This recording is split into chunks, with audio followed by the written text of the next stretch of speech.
मैं आप लोग के लिए एक नया वीडियो लेके आया हूँ। आज नवरात्रि का चौथा दिन है, चतुर्थी। आज है कुष्मांडा माता की अवतार की पूजा। कुष्मांडा माता सृष्टि रचयिता है और रोग व्याधि की नाशिनी, मतलब रोग व्याधि सब हरती है कुष्मांडा माता की। इसका एक छोटा सा मैं आपको कथा सुनाऊंगा। अच्छा लगे ज़रूर लाइक कमेंट करना। एक देश में एक राजा रहते थे। उनकी 7 पुत्रियां थीं और एक पुत्र। एक दिन राजा ने सातों पुत्री को बुला के बोले, तुम किसकी कमाई खाती हो?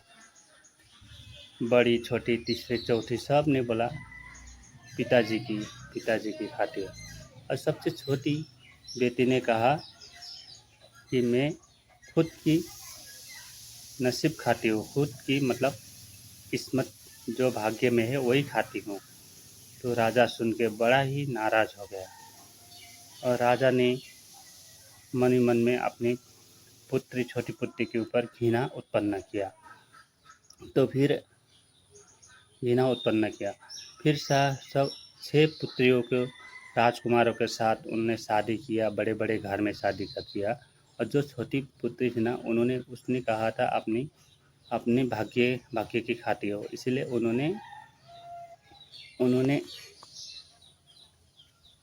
उन्होंने एक लकड़बाज और कुष्ठ रोग का गरिष्ठ व्यक्ति से उनकी छोटी बेटी से शादी करा दी।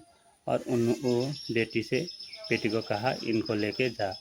और उन्होंने भी अपने भाग्य को देखते हुए उन्होंने अपने पति को उठा के टोकरी में उठा के जंगल की तरफ चला गई और जंगल में रहने लगी। और जंगल में पति तो कुछ नहीं कर सकता था, कुछ तो रोग था, इसलिए उन्होंने खुद ही लकड़ी काट के बाजार में जाके बेच के अपने पति को पालन पोषण करती थी। ऐसे करते करते कुछ साल बीत गए और एक दिन वो लकड़ी लेके जा रही थी। जाते जाते एक गांव में पहुंची तो खूब सारे महिला औरतें पूजा कर रही थी देवी माँ के मंदिर में। उन्होंने जाके पूछा कि आप लोग किसकी पूजा कर रहे हो? उन्होंने बोला आज नवरात्रि चालू हो गए, आज कुष्मांडा माता की पूजा है, इसलिए हम पूजा कर रहे हैं। और उन्होंने भी अच्छा लगा सुन के। फिर उन्होंने भी कुष्मांडा माता की कथा सुनी और बहुत ही खुश हो गई सुन के। तो क्योंकि कुष्मांडा माता रोग व्याधि नाशिनी है ना, तो उनके पति भी रोग व्याधि था। वो सुन के उनके मन में भी कुछ ख्याल आया। तो बाज़ार में जाके लकड़ी बेच के कुष्मांडा माता की एक तस्वीर लाई और उन्होंने भी शाम को घर में आके अपने भक्ति भाव से उनकी आराधना की, उपासना की। और फिर दूसरे दिन लकड़ी लेके गई तो वो लकड़ी दोगुने दाम में बेचा। फिर उस दिन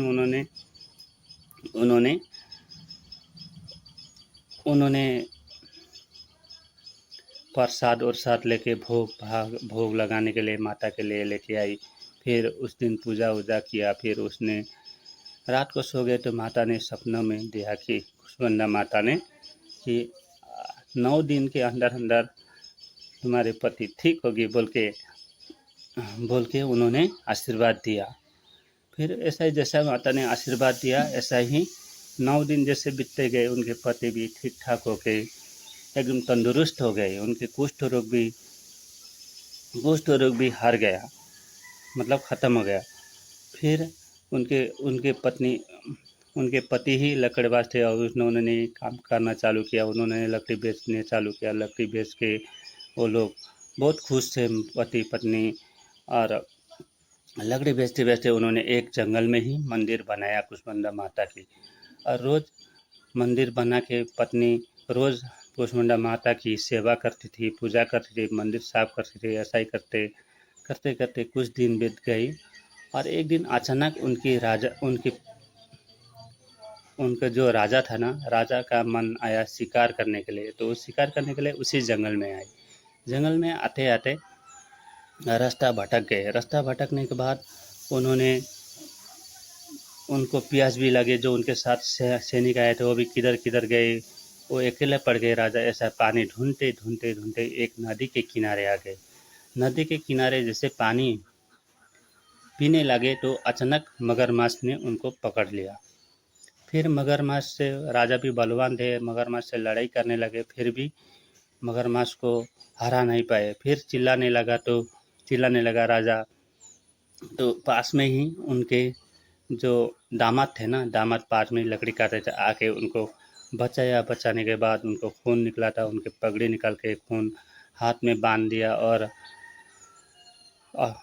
जड़ी बूटी करके उनको अच्छा कर दिया। फिर उन्होंने, राजा ने कहा कि हे लकड़बाज, तुमने मुझे बचाया, इसलिए मैं तुमको कुछ देना चाहता हूँ। क्योंकि राजा ने उन्होंने नहीं पहचाना कि वो मेरा ही दामाद है, क्योंकि जिसके साथ शादी किया था वो तो कुष्ठ रोग से भरा हुआ था ना, अभी तो तंदुरुस्त है, अच्छा है, इसलिए नहीं पहचान पाए।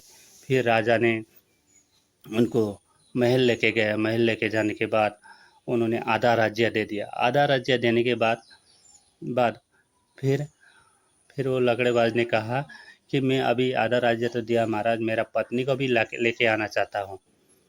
फिर उनकी पत्नी लेके आया। आने के बाद वो राजमहल में लेके आया तो राजा आश्चर्य हो गए, क्योंकि वो तो खुद की उनकी भी छोटी बेटी थी। फिर राजा ने सोचा कि सच में ये तो भाग्य ही है, जो मैंने नहीं जान के भी उसको आधा राज्य दिया। जो जो व्यक्ति लकड़बाज था, लकड़बाज से राजा बन गया। फिर राजा ने अपनी बेटी से माफ़ी मांगे। फिर उनकी बेटी ने कहा, पिताजी आप माफ़ी मत मांगिए, ये सब अपनी मेरी भाग्य है, आपका कोई दोष नहीं है, और ये मेरी कुष्मांडा माता की